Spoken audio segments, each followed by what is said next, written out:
Hello दोस्तों, आपका स्वागत करता हूं मेरे आज की एक और नई डरावनी भूतिया कहानी में। आपने हमारे YouTube चैनल को सब्सक्राइब नहीं किया तो कर लो।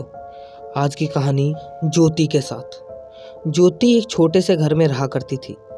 वो एक बड़े से कंपनी में काम किया करती थी।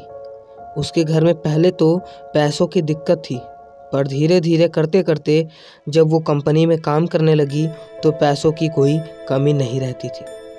उसके फैमिली वालों ने उसे कई बार कहा, जब पैसे होते हैं तो एक छोटा सा अच्छा सा घर क्यों ना ले ले।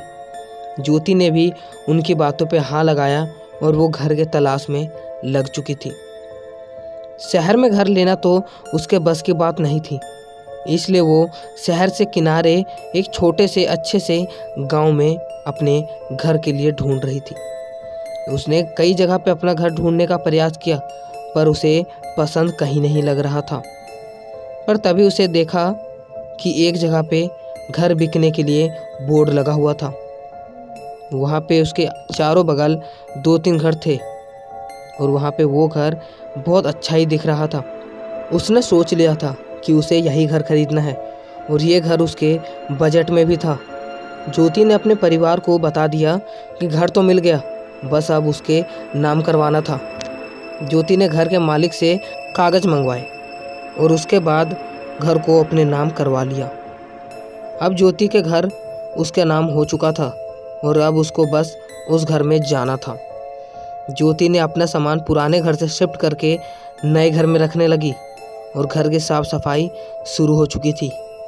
ज्योति को अभी कुछ नहीं पता था कि उस घर में ऐसा क्या होने वाला था जो ज्योति की ज़िंदगी बदल के रख देती। ज्योति अब वहीं से ड्यूटी जाने लगी। जब ज्योति ड्यूटी से घर आई और उसने हाथ पैर धो के खाना खाना शुरू किया और फिर सभी लोग हंसी खुशी से अपने अपने कमरे में जाके फिर सो गए। लगभग रात के 11 बजे जब ज्योति की नींद खुली तो घर में किसी के दौड़ने की और हंसी खुशी की आवाज़ आ रही थी। ज्योति अपने बेड से उठती है और घर में इधर उधर देखने लगती है, पर घर में उसके सिवा अभी कोई भी जागा नहीं था। ज्योति ने सोचा ये उसका वहम है, पर क्या पता था ये उसके साथ सच में हो रहा था। ज्योति फिर छत पे जाती है और छत से इधर उधर देखने लगती है। देखती है तो उसके घर के बाजू में ही एक बड़ा सा पेड़ था जिसके पत्तियां हिलने से ज्योति को बहुत ज़्यादा डर लग रहा था, क्योंकि गांव में रात के समय बहुत ज़्यादा सुनसान थी। ज्योति तुरंत छत पर से नीचे आती है और छत पर का दरवाज़ा लगा लेती है। रूम में आकर के वो वापस से सो जाती है। ज्योति सोए हुए लगभग आधा घंटा ही हुआ था और फिर किसी के पायल के पहन के दौड़ने की आवाज़ आ रही थी, जैसे कि किसी के जोरों से पायल छन छना रहे थे। ज्योति की नींद फिर खुल गई और जब उसने देखा बाहर जाके तो ज्योति की बहन बाहर फ्रिज से पानी निकाल के पी रही थी। ज्योति ने पूछा, अभी यहाँ से तुम गई थी? उसकी बहन ने बोला हाँ, पर उसके पैर में तो पायल ही नहीं था। तो ये पायल की आवाज़। जब ज्योति की बहन अपने रूम में चली जाती है और ज्योति अपने रूम में, लेकिन ये आवाज़ फिर से सुनाई दे रही थी। ये सिर्फ ज्योति को सुनाई दे रही थी या फिर उसकी बहन को भी? ज्योति कहती है अपने बहन के रूम में जाके कि तुम इधर उधर दौड़ क्यों रही हो, नींद नहीं आ रहा क्या? ज्योति की बहन ने बताया, मैं तो अपने रूम में ही हूँ, मैंने तो कुछ किया ही नहीं, तुम चिल्ला क्यों रही हो, और वो भी इतने रात को? ज्योति ने उसे कुछ नहीं कहा और वो अपने रूम में आके बैठ गई और धीरे धीरे उसको नींद लग गया। सुबह को उठी तो वो सीधे अपने जॉब के लिए फिर चली गई, पर उसके साथ पहली रात इस घर में कुछ ऐसी डरावनी सी हुई थी। उसके मन में हल्का सा ये डर बैठा हुआ था। ज्योति जब अगले दिन आई तो उसकी बहन डरी हुई थी। ज्योति पूछती है क्या हुआ, तो उसने बताया, जब मैं तुम्हारे रूम में साफ़ सफाई करने गई तो मुझे लगा कि कोई मेरे पीछे खड़ा है, पर मेरे पीछे कोई भी नहीं था। मैं जब भी साफ़ सफाई कर रही थी वहाँ पे किसी के रोने की आवाज़ आ रही थी और सुबह को भी। ऐसा कैसे हो सकता है? क्या कोई आत्मा सुबह को भी आदमी को दिखाई दे सकती है? और फिर ज्योति और उसकी बहन उस बात पे डिस्कस करना बंद कर देते हैं। पर यह डिस्कस ही उन्हें बचा सकता था। वो सब सोचते हैं कि ऐसा सिर्फ यहाँ नया घर में आए हैं तो कुछ दिन लगेगा, पर यह सिलसिला उनके साथ रोज़ होने लगा। रोज़ उन्हें लग रहा था कि जैसे कि उसके घर में कोई उनके सिवा और रहता है। बार बार किसी के पायल की छनकार उनके घर में बार बार सुनाई दे रही थी। किसी न किसी को एक डरावनी सी परछाई कहीं न कहीं दिखाई दे रही थी। ज्योति एक दिन अपने ड्यूटी पर चली जाती है और जब वो आती है और खाना पीना खा के सब सो जाते हैं, पर आज की रात ज्योति को नींद नहीं आ रही थी। वो बार बार इधर उधर करवटें ले रही थी। उसने सोचा क्यों ना मैं थोड़ी देर गार्डन में टहल लूँ और उसके बाद आके सो जाऊंगी। उसने अपने हाथों से एक किताब उठाई और वो गार्डन की ओर जाने लगी। गार्डन में गई और वही बड़े से पेड़ के नीचे वो बैठ गई और फिर उसी किताब को पढ़ने लगी। वहाँ पे एक लाल कलर की लाइट लगी हुई थी जिसकी रोशनी में ज्योति पढ़ रही थी। तभी उसे एहसास हुआ कि जैसे कि कोई रो रहा था। ज्योति अपने बैठे हुए सीट से तुरंत उठती है और फिर इधर उधर झांकने लगती है, पर वहाँ पे ज्योति के सिवा और कोई नहीं था। ज्योति ने सोचा क्यों ना मैं इस आवाज़ का पीछा करूँ। जब वो धीरे धीरे से उस आवाज़ का पीछा करने लगी और सुनते सुनते वो अपने घर के दीवार के कोने में आ गई। उसने देखा कि उसके दीवार के कोने में उसने कान लगा के सुना तो उसके दीवार के अंदर से वो किसी लड़की के रोने की आवाज़ आ रही थी, जैसे कि उसका दीवार ही रो रहा था।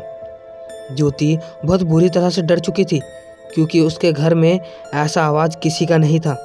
ये तो किसी औरत का, और ये भी दर्द भरे का था। ज्योति ने सोचा ये कौन होगा और फिर यहाँ से कैसे आ रहा है। ज्योति को बहुत ज़्यादा डर लगने लगा। वो दौड़ते हुए आई और सारी बात अपनी मम्मी को बताती है। उसकी मम्मी कहती है कौन सा दीवार मुझे दिखाओ।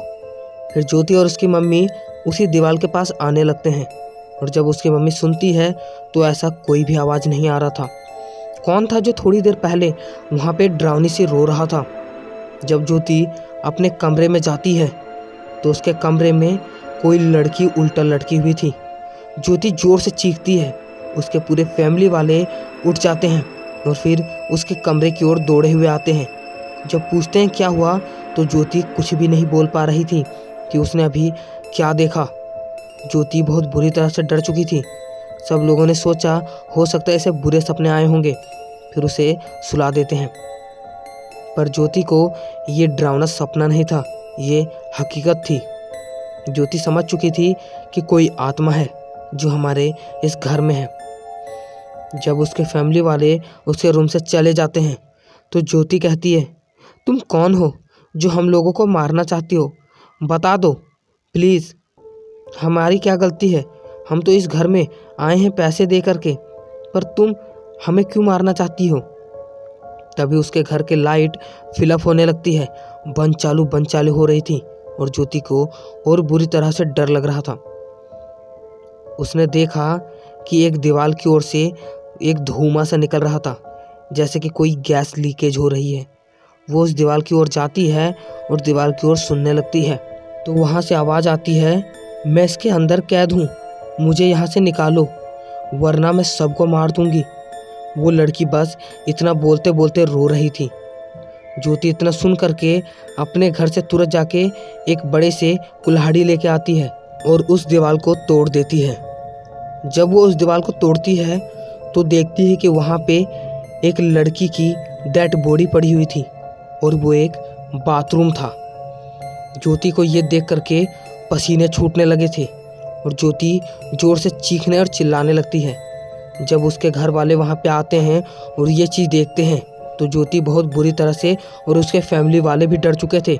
वो सब सीधे पुलिस के पास कॉल लगाते हैं और सीधे पुलिस आके उसके पुराने मालिक को इन्फॉर्म करती है। जब मालिक आता है तो पुलिस वाले उसे बहुत मारते हैं और उसके मुंह से सच्चाई उगला लेते हैं, क्योंकि वही पुराने मालिक ने अपनी पत्नी को उसमें मार दिया था और बाथरूम में कैद करके रख दिया था और वहीं पे वो मर गई और उसकी आत्मा उसी घर में भटकने लगी। और उसके बाद उसके पति को कई सालों की जेल हो गई और फिर ज्योति और उसके परिवार उस घर को छोड़ करके किराए के घर में रहने लगे और फिर ये कहानी यहीं ख़त्म हो गई। होप दोस्तों आपको मेरी कहानी बहुत अच्छी लगी होगी। हमारे YouTube चैनल को सब्सक्राइब कर लेना, वीडियो को लाइक कर लेना और अपने दोस्तों के पास शेयर करते रहना। मिलूंगा अगली डरावनी भूतिया कहानी लेकर के, तब तक के लिए बाय बाय दोस्तों।